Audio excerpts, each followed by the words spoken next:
Previously on Everybody Knows But Me. My picture-perfect family sitcom image was officially busted, but I do think Boy Meets World's Sean Hunter found his trauma soulmate. Now we're going deep into a very dangerous place. A place that no civilized human would ever willingly explore. My teenage mind. Being a teenager is hard enough, but add in secrets, cancer, addiction, and you have a perfect storm for some big feelings. I was left trying to make sense of these big feelings while pretending to the outside world that everything was fine. How do you survive when your world is falling apart behind closed doors? What does normal even look like when nothing about your life feels that way?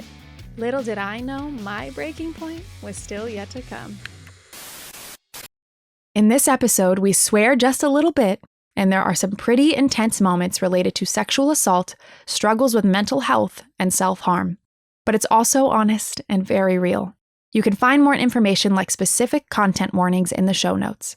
And by the way, if you have a story of family secrets or darkly funny drama that you want to share, we want to hear it. Email us at everybodyknowspod@gmail.com. We'll keep you completely anonymous if you want, and only publicize details you feel comfortable sharing with the world. Everybody Knows But Me is brought to you by Memento Mori, reminding us all of the fleeting nature of being, and the Tamagotchi Corporation. Our show is recorded in front of a live studio audience.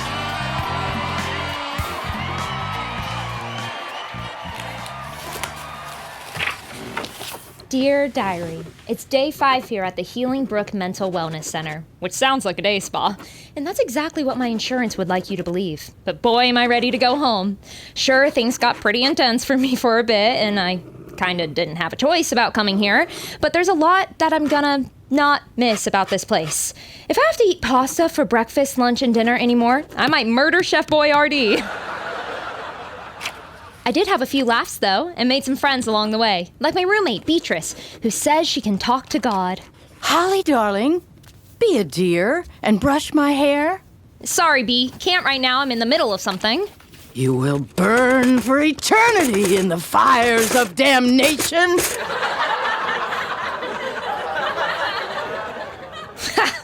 What a character. Speaking of, this guy next door, Nelson, is a real wild card. He's a gambling addict with schizophrenia who always walks by my room. In 3, 2, 1.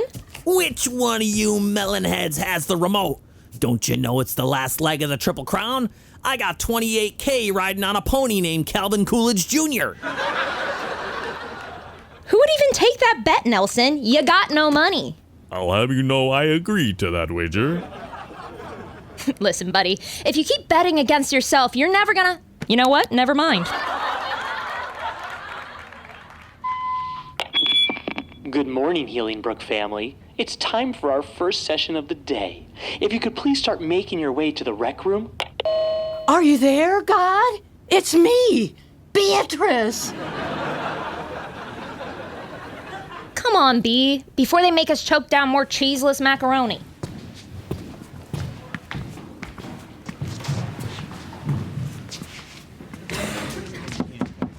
Okay, friends, good to see everyone. How are we today?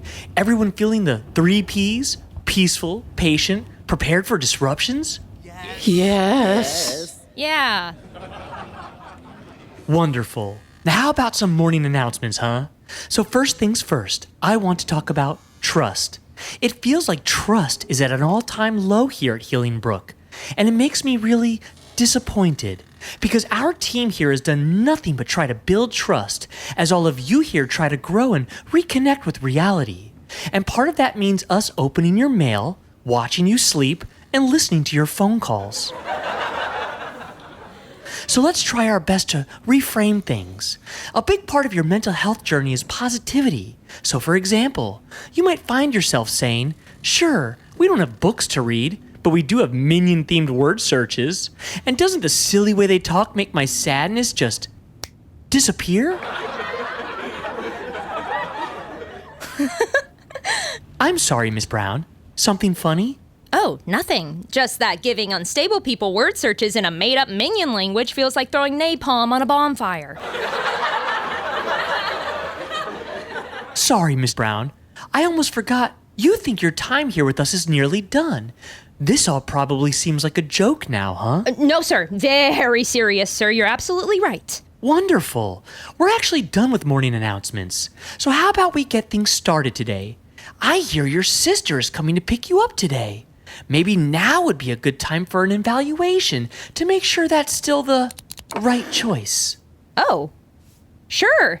You normally do this kind of thing in private, but Well, if you think you might not be ready to leave, we can... No. I'm ready. I am so ready. Wonderful. Let's get into it then. You've been taking your meds? The same mystery pill no one's allowed to question and everyone's expected to take? Yep, totally. And you're not thinking of hurting yourself, are you? No, absolutely not. Even though it is fairly common for someone dealing with what you're going through? Honestly, amazing it doesn't happen more. You could probably even get one of those fourth floor windows open without much fuss. Wouldn't need to go much higher, really. Wait, are you suggesting that I... Violent threat to themselves and others say what? What? Hey, sis! So excited you're ready to come home! Oh my God, Casey, get me out of here! There's no way anyone can get better in these places. It's like all they want to do is trap you into staying here so they can keep making money off of you. That is flagrant slander. And your sister is at risk, miss. I cannot release her without giving her the treatment she needs. What Holly needs is a caring, loving environment full of people who only want her to get better. What you need is a reminder that California law says a 5150 hold only really lasts for 72 hours. Thanks, sis. Let's leave this place in the dust. Where are we headed first, by the way? A loving and caring environment? Another mental hospital. We just dropped off Mom this morning.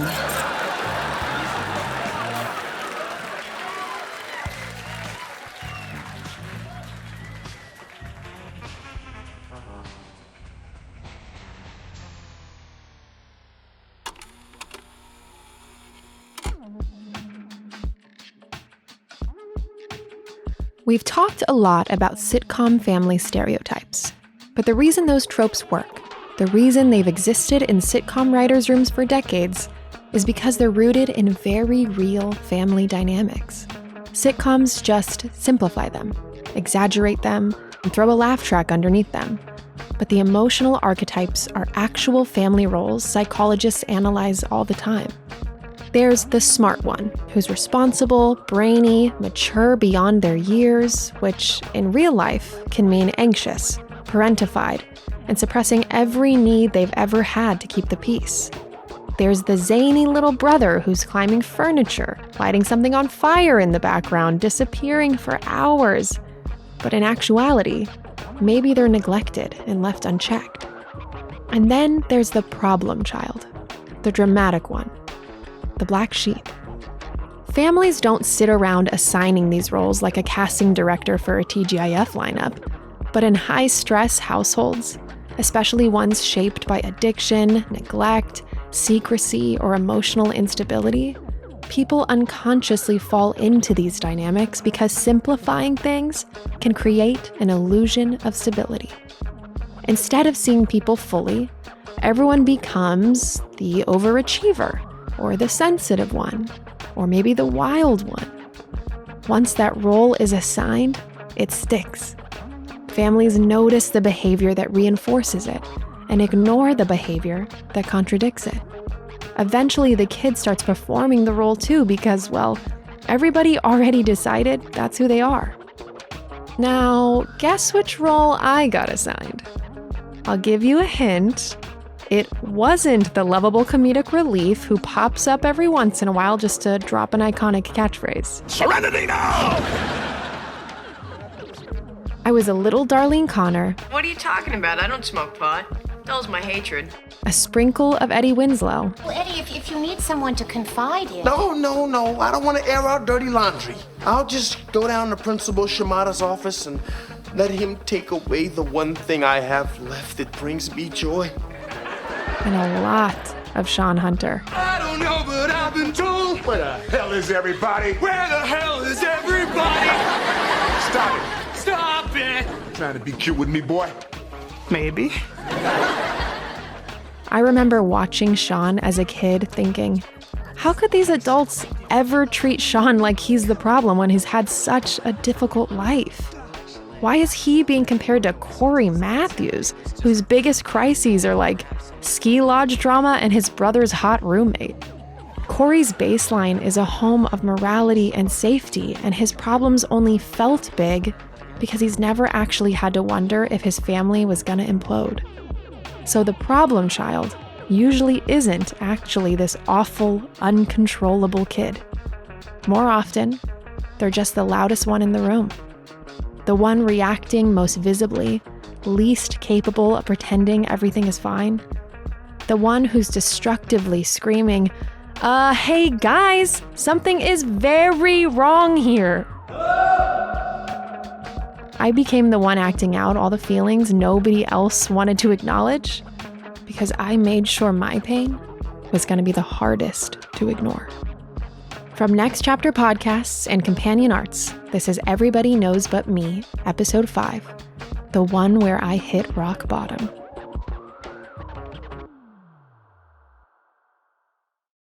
We're about halfway through this story, and some pretty insane things have happened. 2 addicted parents, abuse, terminal cancer, neglect, me desperately wishing my favorite sitcom families could somehow reach through the TV screen and pull me into their world. Then, just to completely jump the shark, my dying dad's secret twin confession that everybody else knew about. Even I'm listening back to this story like, this is my life? Checks notes. That is, in fact, the plot. The writer's room of my life was in sweeps week, throwing absolutely everything at the wall. What's next? Somebody joins a cult or turns into a robot Urkel clone?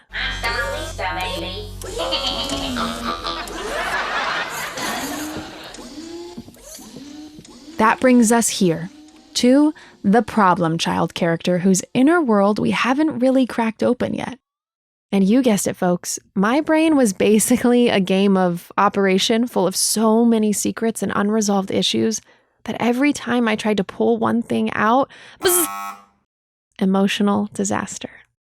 Because while all of this was happening, I was also trying to figure out how to be a person, a child person specifically, with emotions I didn't yet have the language for and without adults helping me process them. So, how exactly does young Holly Brown respond to all of this? What does normal even look like when your actual life feels nothing like everyone else's? How do you go to school and talk about homework and crushes when your nervous system is always preparing for battle? All I can say is, buckle up. It only gets wilder. You got it, June.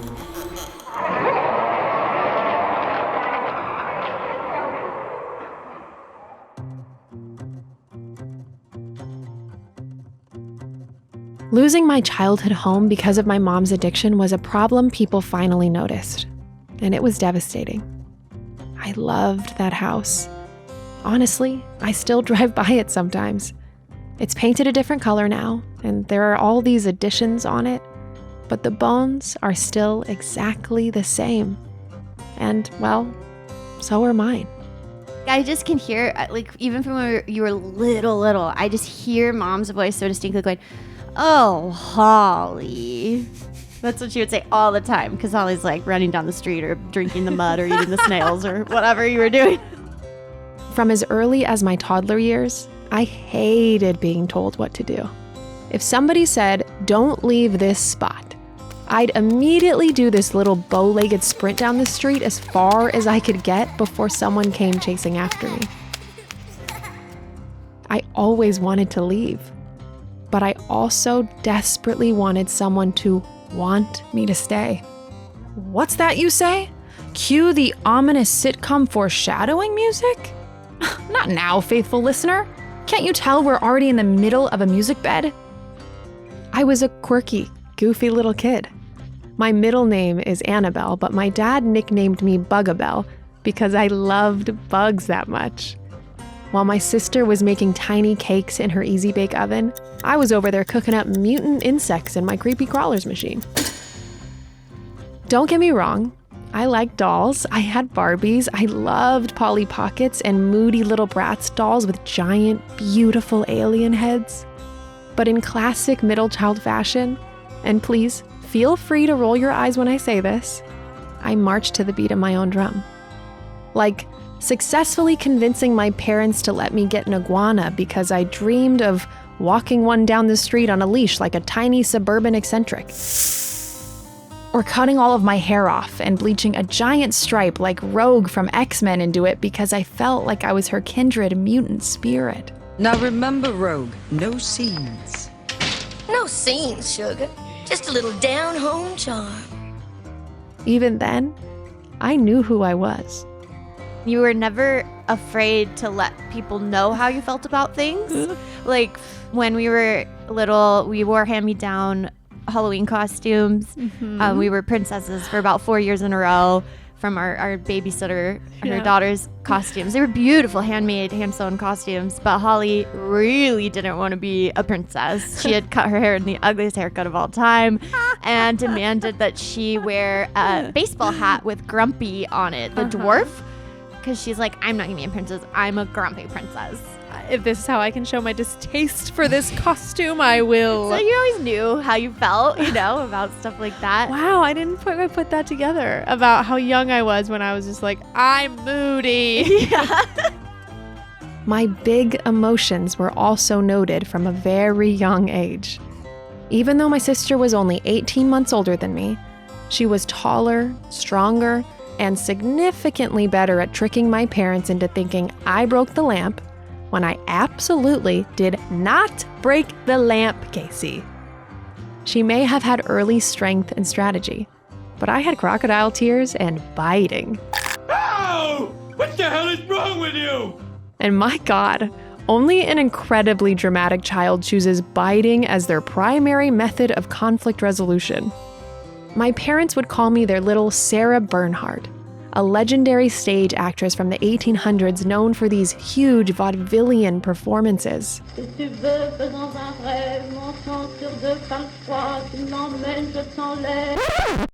Time out. Look at this. The earliest sign that my desperate need to be seen and heard would one day take me from my bedroom to the stage, right to your ears. Trust me, I love all your siblings, but I have to say, you're kind of bookended. Yeah. You have peacemaker bookends. And where they would go around the curtain, you just march through the curtain. And you were always that way, though, ever since you were little. And that had to be hard for you because you probably felt different. Yeah, I did. But you were just being your genuine, true self. Like my Aunt Cecilia just pointed out, even when the consequences were unfair, I've always had this instinct to say what's on my mind and trust that I can survive whatever happens after. But when I was young, being loud, sensitive, emotional, or outspoken didn't feel like qualities anybody appreciated about me. It felt like one of the first places I was taught that there was something fundamentally wrong with me. Because once things became scary in the Brown household, after the sun would go down and my dad's drunkenness became unavoidable, we all adapted differently. At the time, it felt like my dad favored my younger brother, who was still in kindergarten. My sister learned to stay out of his way completely, and I became the kid who challenged him. He had hurt my mom, and now me too. I'd look around at my siblings and interpret that as there must be something wrong with me. Still, I tried really hard to carry on like a normal kid and find things that made me happy. And when you grow up visiting studio lots, sitting in TV audiences, watching Ray Romano catch a pop fly at a sitcom softball game, Hollywood starts to feel weirdly attainable. So naturally, I decided I wanted to be an actor. After all, I did have the off-camera troubled child star trauma part down. Other than that, I'm in good shape.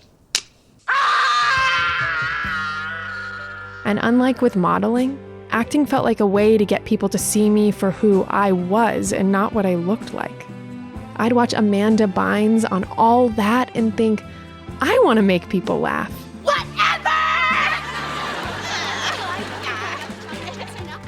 I hit a huge growth spurt early, was very tall and skinny, and those quote-unquote talent scouts that lurk around the mall would approach me constantly, make me feel like all of my comedy dreams were one contract away.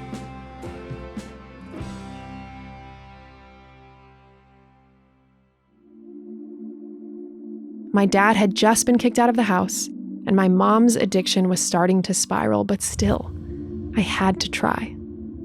After a disastrous headshot session where my mom drove me there high and on a flat tire that threatened to cause a wreck at any moment, I learned pretty quickly that I could not rely on my parents to help me pursue this dream. I tried for a little while after that, but managing my mom's addiction proved too much for Snickers commercial auditions. So I quit and filed it away as a dream to chase some other day. But as things in my life kept getting crazier, my Sarah Bernhardt emotions got even bigger.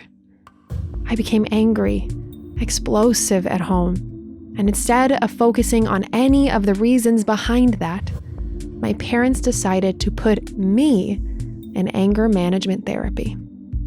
I was there, I was so mad I was there because I was like, I'm not like these other kids. I'm not, that's mean, I don't know if I'm casting aspersions on them, but like, I'm sort of being there like, I am here because I hate you guys. I'm not angry at I'm angry at the world because I'm in this situation. And, you know, growing up being told I was so dramatic all the time, and I it's like complicated because I know there's parts of that are true. I'm an extroverted, big, explosive person. But when somebody's also using that against you, I don't know anymore. I don't know if I am or if I'm living in reality. Like, so I'm like, lifetime of people, and like, it's just, everything was made to framed like it was my fault. It was the beginning of a pattern. Everything framed as evidence that I was the problem instead of evidence that something was wrong in our home. I felt enraged about life, but I didn't know how to express it in a healthy way, and eventually, I started looking at my own emotions suspiciously. Was I actually sad, or was I just being dramatic?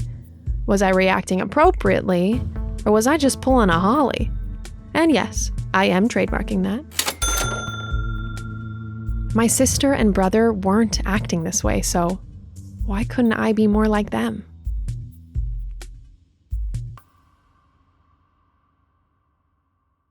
One of my goals during this podcast was to ask my Aunt Cheryl, my dad's youngest sibling, about a particular moment. Something that as a preteen permanently shaped the way I thought the adults around me viewed me. It involved a conversation with my mom and sister about my dad's abuse.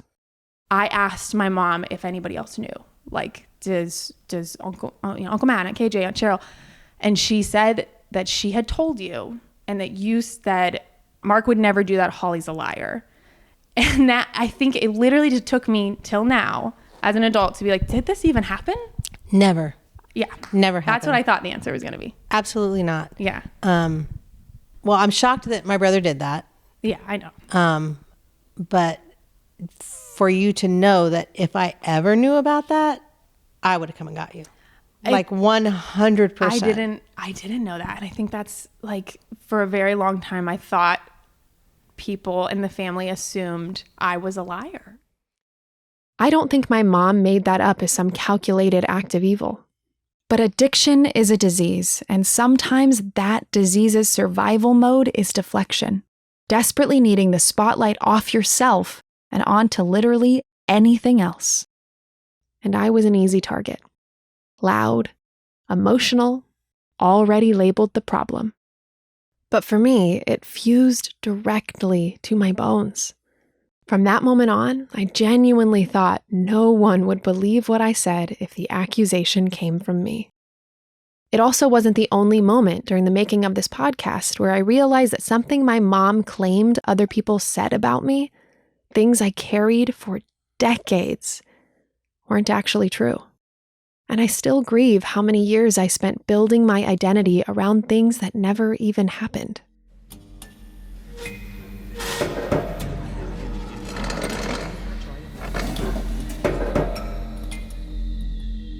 So, there I was, a preteen forced into therapy, trying to correct my reactions before anyone bothered addressing the things causing them. As if I was just having some my so-called life-esque teen girl existential crisis. And then, something unspeakable happened. My therapist, an older man with thinning hair and glasses, someone I hadn't fully opened up to yet but was trying to trust, suddenly sat down next to me on the couch instead of across, like usual. And then, he put his hands on me. Somewhere an adult should never put their hands on a child. Life was already falling apart around me, and now I had to worry about this too. I didn't tell anyone. Why would I? I already believed nobody trusted what I said. So instead, I did what kids in unstable homes learn to do best. Block it out, shrink it down, bury it alive, and keep moving. I had to see him a few more times after that, and honestly, I don't even remember how I eventually got out of therapy. My brain basically just hit the emergency eject button and disassociated through the rest of it. But even this became something I believed I had caused. Like the mere fact that it happened to me meant I had done something wrong. This black sheep subplot had officially turned into its own dark little spin-off series. And a true sitcom problem child comes with very specific qualifications. But if my life had one of those cheesy TGIF promos, my version of a troubled kid didn't fit so neatly into something that black and white. You know the kind of ads I'm talking about, sandwiched between Captain Crunch and Toys R Us spots that would leave you on the edge of your seat. So much so that you chose to stay home on a Friday night. You know what? This feels like a job for our show announcer. Take it away, anonymous VO guy. This week on Everybody Knows But Me. It's hard enough, and now Holly's in trouble. And like, I wish that Holly would just not get in trouble or Holly's struggle to keep it together at home starts to make its way outside of the house. Get in a lot of trouble? No, I'm being serious. Oh, I get to get arrested a lot. And I would just be like, I'm like, did I? What do I do? Then, Holly enters her freshman year and senior boys take notice. Yeah, I think I prioritize boys because they made me feel loved. Yeah. And I didn't get that. Yeah. Uh-oh. Looks like there's a new, sad, not exactly by-the-book wild child in town.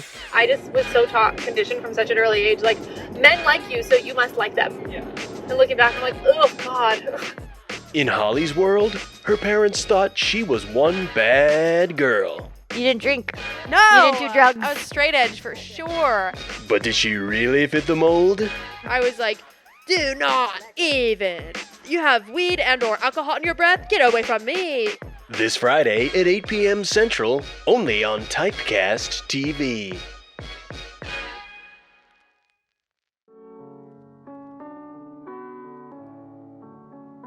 My sister seemed like the perfect kid. Helpful, responsible, beloved by every adult she encountered. My brother could get away with almost anything because, well, he was little and no one was really paying attention. But me?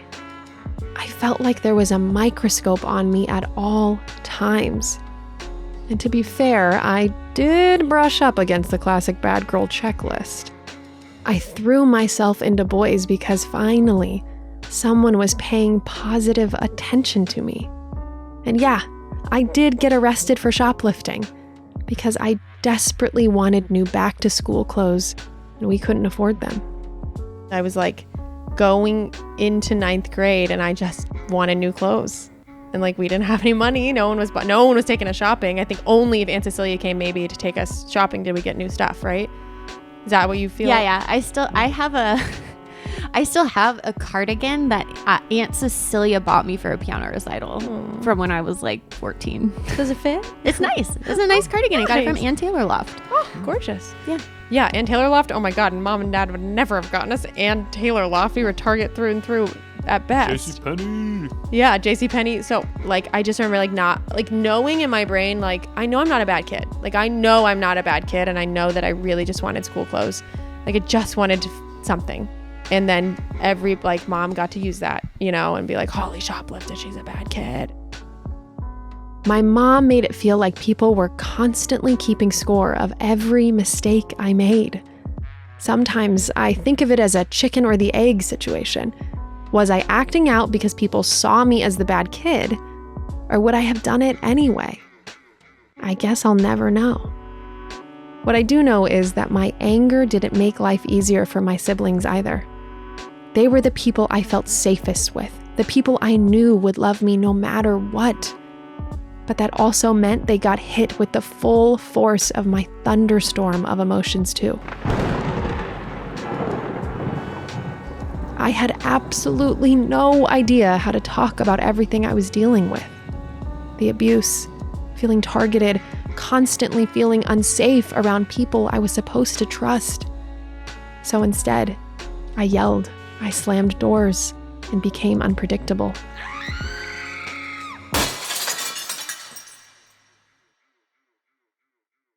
With all the chaos happening at home, the one place I actually felt normal, where I had a structure, routine, and escape, was school. But wait, the wild child isn't also good at school. Sorry, that's way too nuanced for a sitcom. Typecast TV would never have that storyline in a lineup. But I was a good student. I did everything I could to follow in my sister's impossibly giant scholastic footsteps. It didn't come as naturally to me as it did for her because, years later, I'd find out I had some learning differences. And boy, wish I had known that sooner. But we both poured ourselves into school. Because if no one at home was putting us first, maybe we could piece together little fragments of love from teachers who made us feel seen. So, doing my best impression of my sister, I joined student leadership, became president of the drama club, organized fundraisers, planned school dances. We stayed at school from 7 a.m. to 6 p.m. for as long as humanly possible. But still, at home, I had already been assigned a role.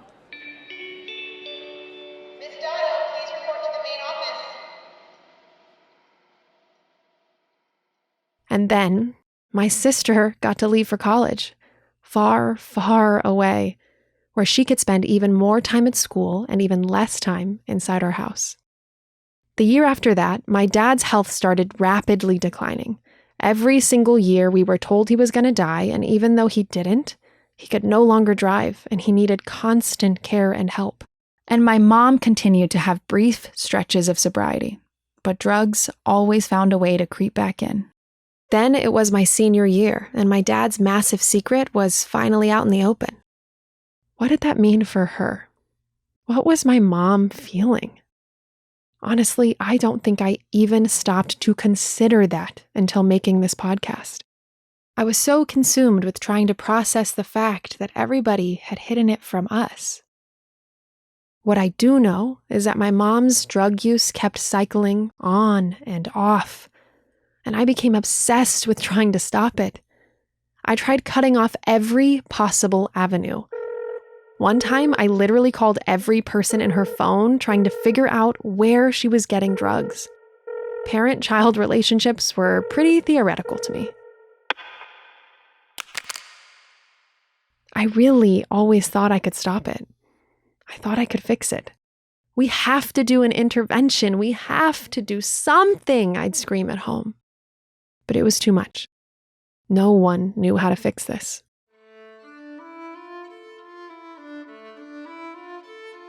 So there I was, Senior year of high school, the time you're supposedly figuring out the shape of the rest of your life. And I was forced to think about literally anything else. I just felt trapped. I felt a lot of resentment because you got to go to college at the time that I was deciding when I was going to college. Like, you were already in college, you were going to high school, and it was kind of like put on me of like, well, you're going to help take care of dad. Like, you're going to help take him to chemo appointments. I drove dad to chemo every week.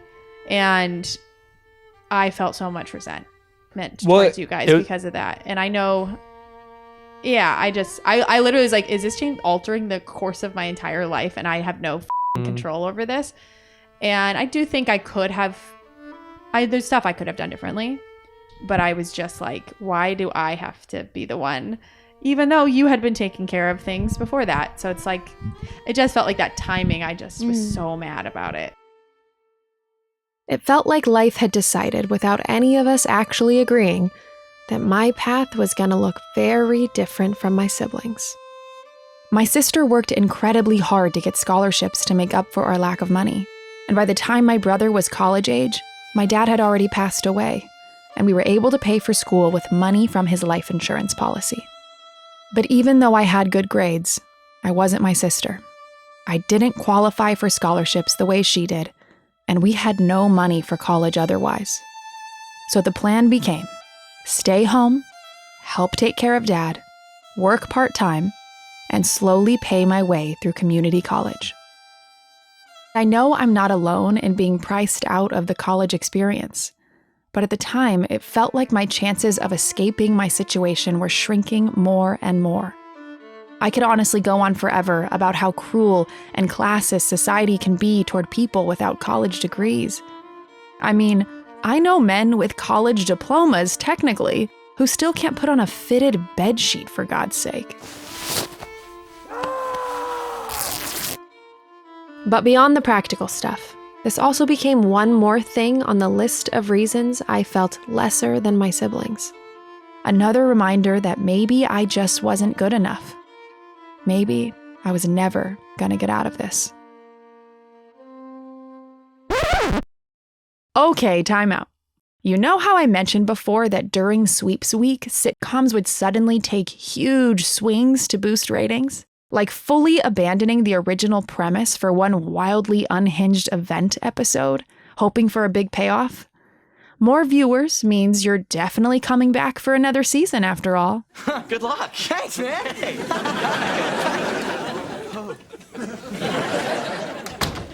Dun dun dun. Dun dun dun. Dun dun. Excuse me. Killer! Killer! You're the killer! And I know you're gonna tell me you're not the killer, and because you're beautiful, you think I'm gonna believe you, but I'm not! It's just like that movie, Killer, Killer, You're the Killer, and I knew you're gonna tell me that I'm not the killer. I believe you. My favorite example, no contest, is in Then There Was Sean. In February 1998, Boy Meets World randomly decided to become a slasher film. Jennifer Love Hewitt guest stars. The main characters start dying one by one. There's blood, screaming. Sean is revealed to be the killer, and then, surprise, the whole thing is happening inside his anxiety-riddled brain. She doesn't look like a killer type to me. So, now we arrive at the Sweeps Week episode of my Problem Child spin-off series. And though there are, yet again, similarities with my boy Sean Hunter, mine lived a lot more in reality. I was severely depressed, emotionally unstable, and convinced life was just going to keep finding new ways to hurt me forever. And I knew I did not want this show renewed for another season. I was at UCLA at the time, and I was on the way to the play with my boyfriend at the time, and I was on campus when you called, you called me, yes, and you called me in a you were not well. You were crying and very, very obviously upset, and I didn't know where you were. Mm-hmm.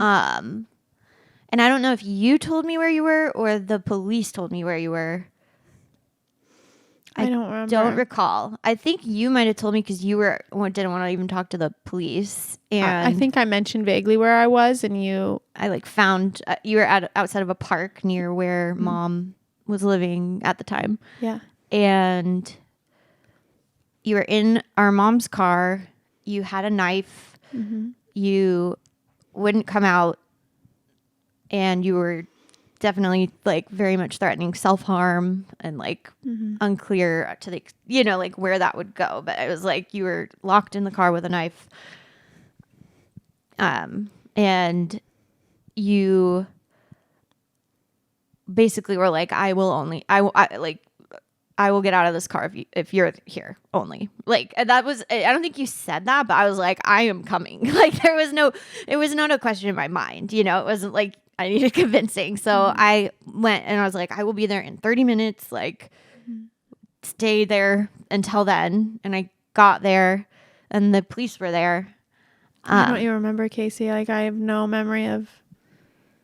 I remember being on the car and stuff, but I don't remember like the police coming. I only remember being in the mental facility. Yeah. I got there, got you out of the car, and then you went with the police. And they had to wait for a room to open up at a place. So I then spent the night there. It was basically the thinking, right or wrong, is that at least you won't harm yourself. That's all that hold is for, is like immediate harm abatement. But there's not facilities necessarily to accommodate that. So like you went there and then you went to a nicer place. The nicer place in Ventura, though, you were there for like a week and a half. I was? Yeah. Yeah. You were there for like f***ing serious? a week and a half to 2 weeks. I knew they wouldn't let me out. Yeah. You were there for a long time.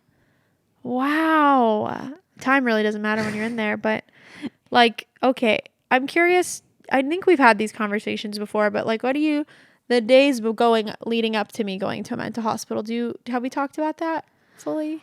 What I remember from the time was that you had a boyfriend at the time and you had broken up, and that was like the catalyzing event.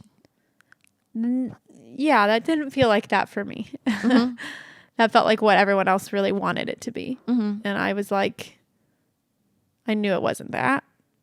I really like studied how to kill myself, like really looked up everything I possibly could online, and like I was like, looked up different methods to try to kill myself, because I was just, I have a lot of aversion to framing it around this relationship.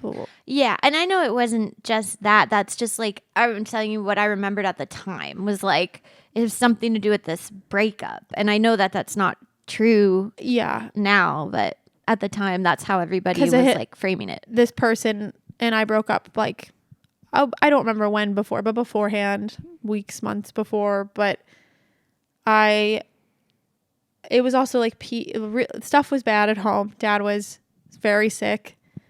Mom was still not well, like still very much in her addiction. I just remember feeling like absolutely no hope in the world, like no hope that life would ever get better, ever. And I do think those are the moments when like something like a breakup, or it could have been a friend breakup or something like that thing can happen, and it just like shines a light on everything else that you used the other thing to avoid. Mm-hmm.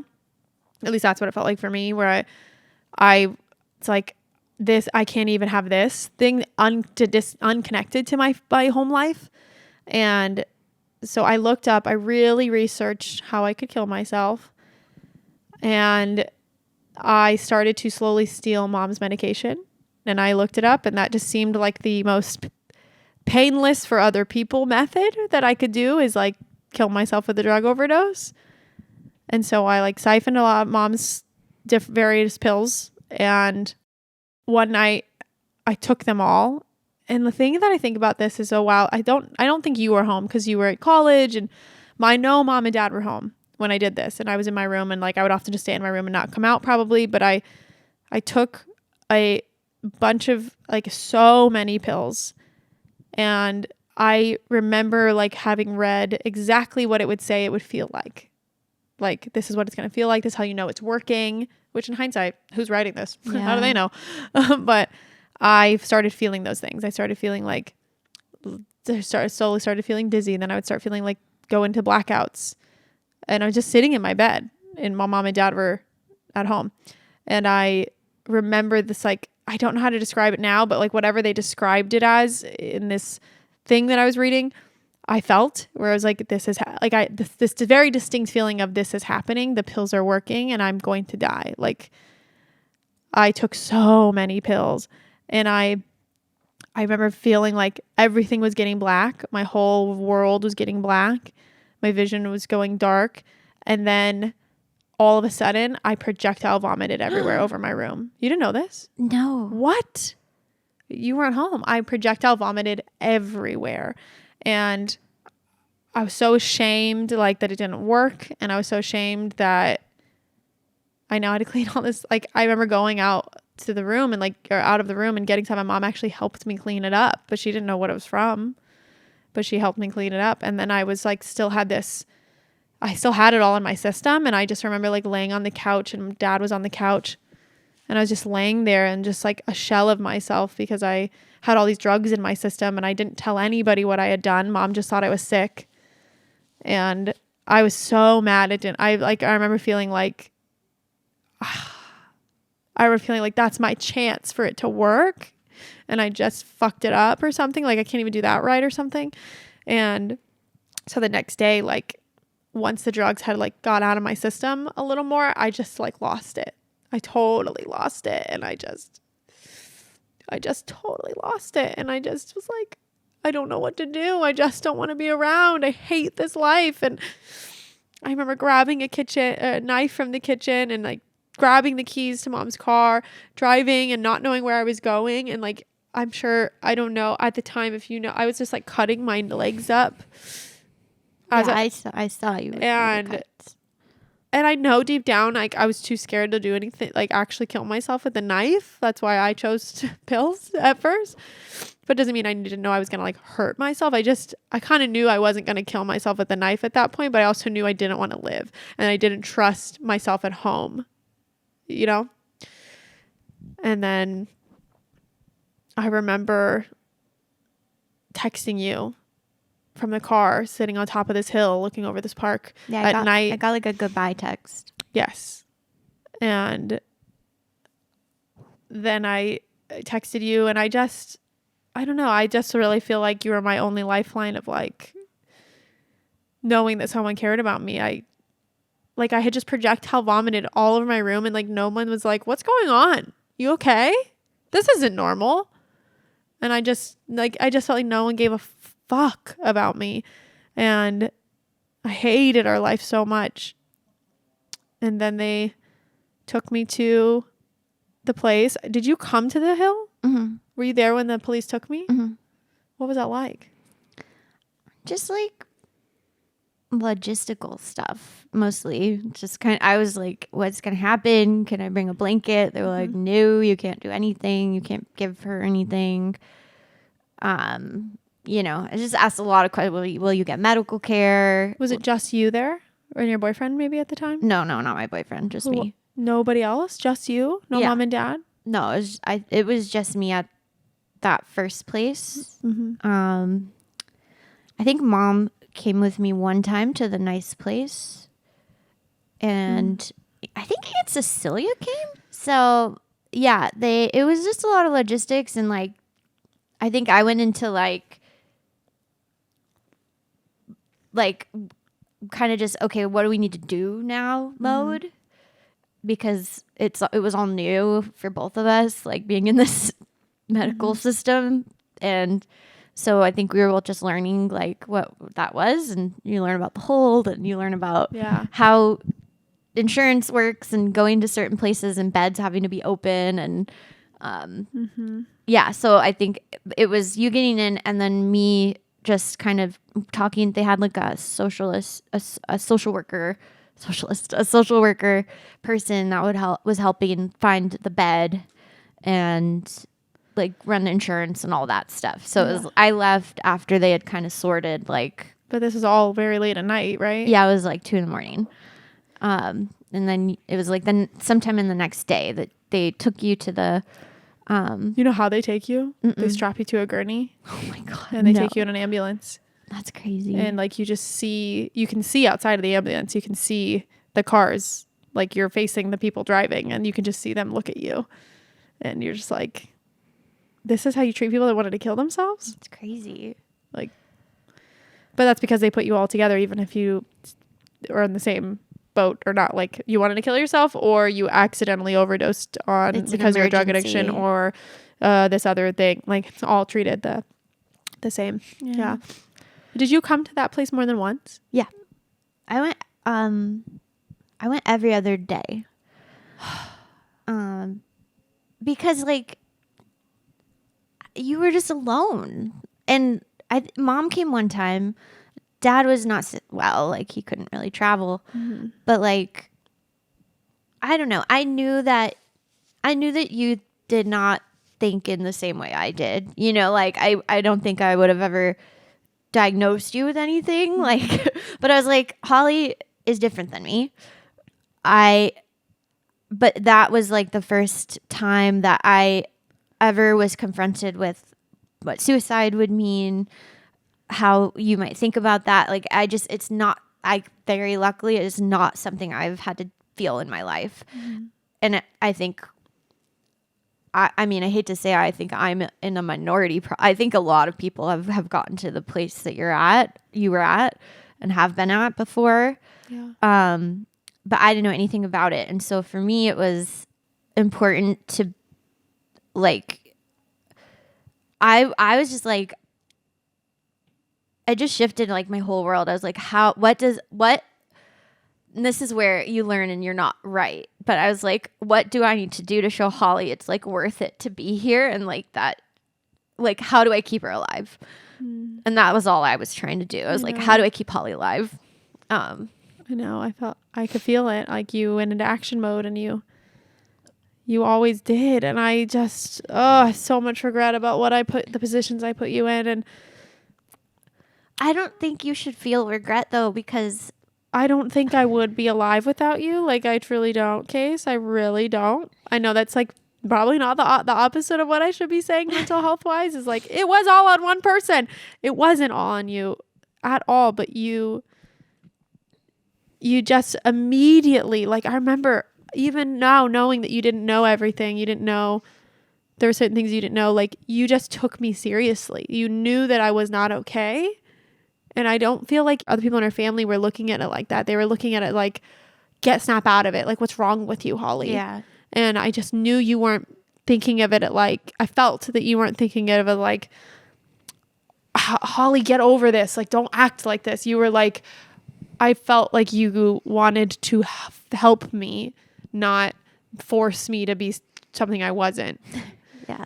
I mean, well, I have been your sister long enough to know that forcing you to do anything you don't want to do is not going to work. And I think part of that is like when that all happened, like they didn't see you. I mean, if they'd seen you that night, I think people would have taken it a lot more seriously. You do? Yeah. I mean, it was like you were bloody and you were covered in like cuts and blood. I felt crazed. Like I really felt like it's so weird to think about how you have what you have done and what you've lived through and then be like, who is that person? Yeah. I don't know how that person feels currently, but I know that I did. And it's like, I can't believe I felt that way. And I saw it. And I think for me, like what I did on the back end was, as I mentioned, I'm academically inclined. So I started reading and researching a lot about different kinds of mental illnesses. Mm-hmm. I just was like, I need to understand because I don't know how, like, I don't know how this works from a brain processing point of view. Yeah. And so like, let me try to get more information. And that was probably like the most loving thing I'd ever felt about my own mental health at that point, besides obviously you being there for me when I was at the mental hospital, but like I know exactly what you're talking about. And I was like, I just felt like you weren't labeling me as something that was so like this an anomaly of dysfunction that everybody made me feel like I was. Like you were like, this is what's happening. We can understand it and we can help it. Like, yeah. I was reading books about that were like PhD professors that deal with these issues. You know, I was like, this does not equate to anything being like wrong with a person. Mm-hmm. Look at these very, very high achieving people that like have to do daily talk therapy because that's what helps them regulate in this world. Like that doesn't, I don't know. I just felt like I had such a f***ed up relationship to like mental health stuff too, because of my previous experience with therapists. And then in the mental hospital, they were so quick to just be like, is this a boy problem? And then to quickly medicate. And it just, that's always their first. And what? Oh yeah. To medicate. And then they just gave me pills and I was like, they labeled it a boy problem. They didn't. And I remember trying to tell them like, this is what else is happening at home, but also with some trepidation because Carson was still a minor. So I wasn't saying like everything. That was always part of the problem, is like, I wouldn't say everything because I would be scared to tell the full picture. Yeah. And then that created these gaps for these people. But they very much latched onto boy problems. And I remember trying to tell them other things. They did not give a f***. And then like I remember one of the orderlies like giving me like very much hitting on me and giving me special treatment, quote unquote. It's not like treatment I wanted. Like he would give me the phone at times that the phone wasn't allowed. But he would just like hit on me. And I just started being like, at the time it was very normal to me. So I was just like, whatever. But looking back, I'm like, what did that do to me in the mental hospital when? I remember getting those phone calls. They were from a weird number. Oh yeah. I was like, I got to step out of class. Hold on. A class? I just call you and you were in class? You only got the phone when you got the phone. So I had to. Oh my God. Take the call. Wow. My sister, my incredible sister, who was also dealing with this difficult hand we were all dealt, helped me through the darkest moment of my life. She did whatever she could do to make me feel safe, loved, and understood in a moment where I felt completely and utterly broken. She helped me find therapists, researched mental illness so she could better understand what I was going through, and treated me like a human being when I genuinely did not feel like one worth saving. I am grateful to her every single day of my life. I love her until the end of time, and I truly do not know who I would be without her.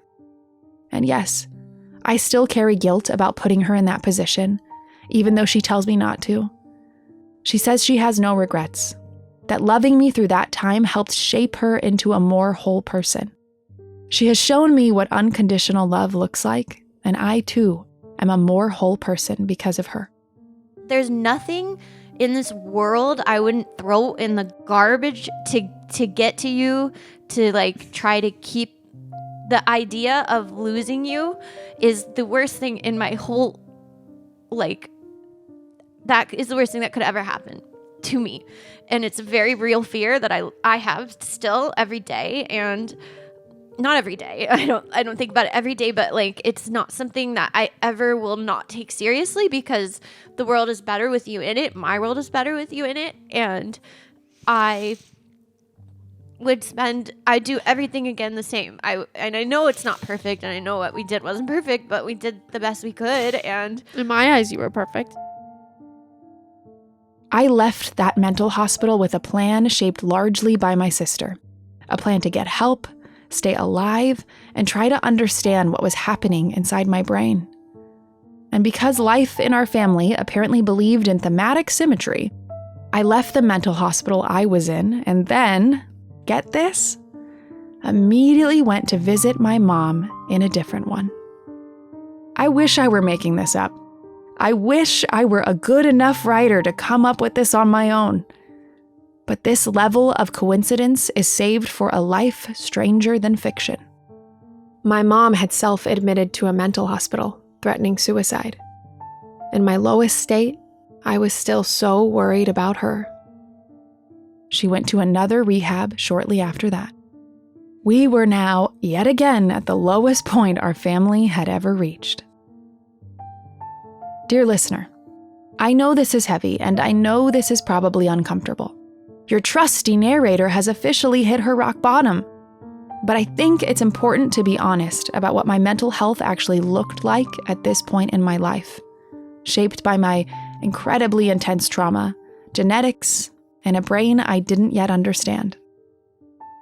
While in therapy after my suicide attempt, I was diagnosed with obsessive-compulsive disorder. Control. That thing that keeps coming up in this story. The thing I had always desperately wanted in life was something my brain now officially wrestled with 24/7. And suddenly, moments from my childhood started making sense. The rituals, the looping thoughts, the rhythms I could never fully explain to other people. And while OCD is something you are predisposed to, trauma has a very effective way of turning the volume all the way up. Getting diagnosed was crucial to understanding myself and figuring out how to move forward and how to, one day, let go of control. So, let me tell you now, I am okay. I am in therapy. I have coping mechanisms, an incredibly healthy support system, and most importantly, I love who I am, OCD and all. About a year after all of this, my dad died. The grief absolutely leveled me. I missed weeks of school and eventually went to see a counselor at my community college to figure out what my options were for missed tests and assignments. And I remember her being so cold about it, so deeply unempathetic. And she didn't even know that underneath my dad dying was an entire decade of trauma and survival begging for a lifeline. She told me that if I didn't provide a copy of the death certificate within a certain amount of time, I'd fail my classes. In hindsight, I probably could have pushed back. I could have asked for another counselor, someone who might care and help and give me more time. But college wasn't the grand escape for me that it had been for my siblings. I was exhausted, grieving, burnt out from taking care of my dad, and this woman sitting across from me clearly did not care. So I left, and I never went back. And instead, I told myself, all right, Holly, you've got to make it as an artist, somehow.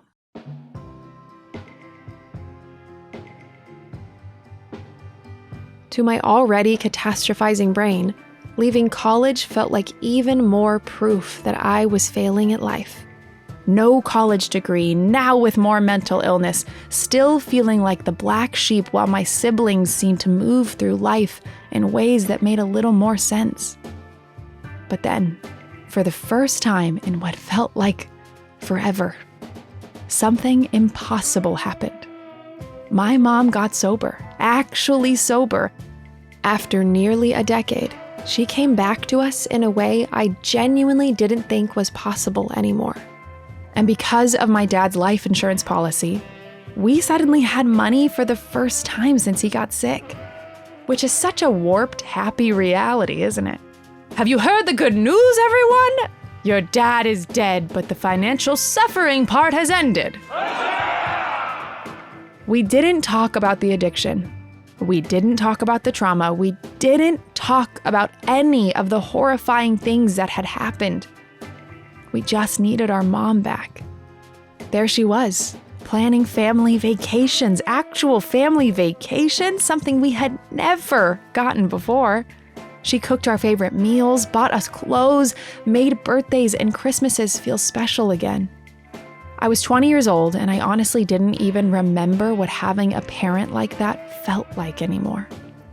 And I know this probably sounds small to people with normal childhoods, but I cannot explain how magical something as simple as a family dinner suddenly felt. I remember feeling this bizarre, unfamiliar sensation in my body all the time. Like, wait, is this what happiness feels like? This is what other people feel all the time? Life isn't just constant stress and dread and sadness? My brother moved away to college and my sister had already moved out, but I stayed home. We were all rebuilding relationships with our mom in different ways, but getting to live with her during this version of her felt really special to me.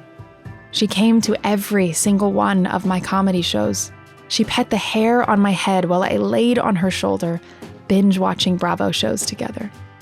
I really loved seeing you and Mom so cordial. And I remember you going into, like, it seemed like almost every morning you'd go sit on Mom, you'd perch on the end of her bed and talk to her. Mm-hmm. And I remember loving that and being like, this is a sign of health. Like, a daughter loving and talking to her mother, at least in a way, I was very happy about that.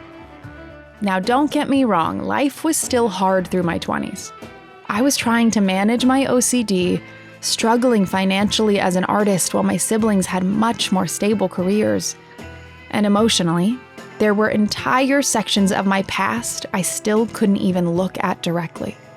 I was terrified that if I opened that box too fully, everything would collapse again. Because now I knew what happiness felt like. And even if it wasn't perfect, I did not want to lose it. And then, on November 4th, 2022, right as I was planning my wedding with my incredible fiancé, my soon-to-be husband took a phone call outside, something he didn't normally do. He walked back in, and I knew what he was going to say before he even said it. Holly, your mom is dead.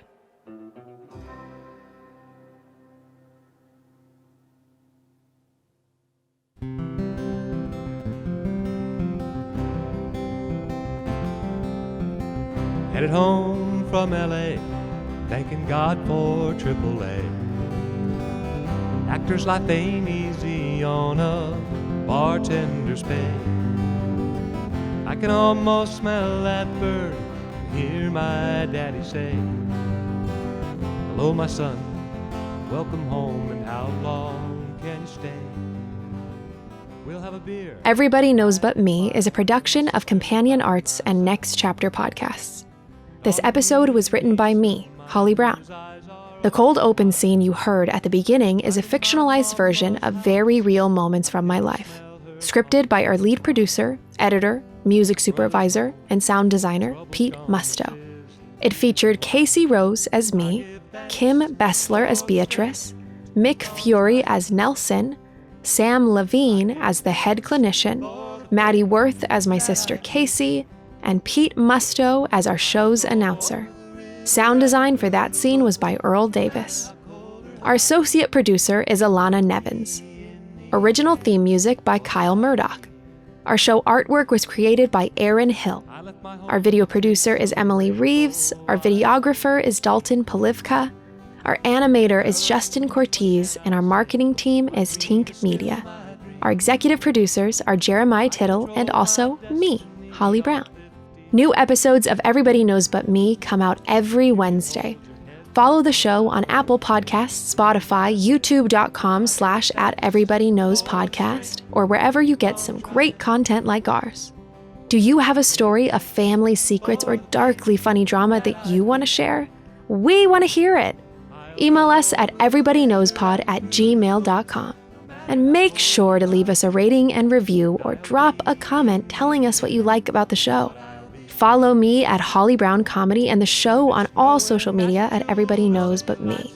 And come back next week to find out what crazy hijinks the Brown family is in for and hear more of the stories we tell ourselves to survive. Guess I'll keep on going down this road I've been going down. This is just another song I can't keep in my heart. Never known the difference, and I hope I never start. You people are the reason my life's a work of art. The signature belongs to you from the very start. And I give thanks for the strength to keep on trying. I give thanks for the faith that I keep. I'll go over the river and through the woods, no matter how cold or how deep. And I'll be in the end what I'll be. I'll go over the river and through the woods, no matter how cold or how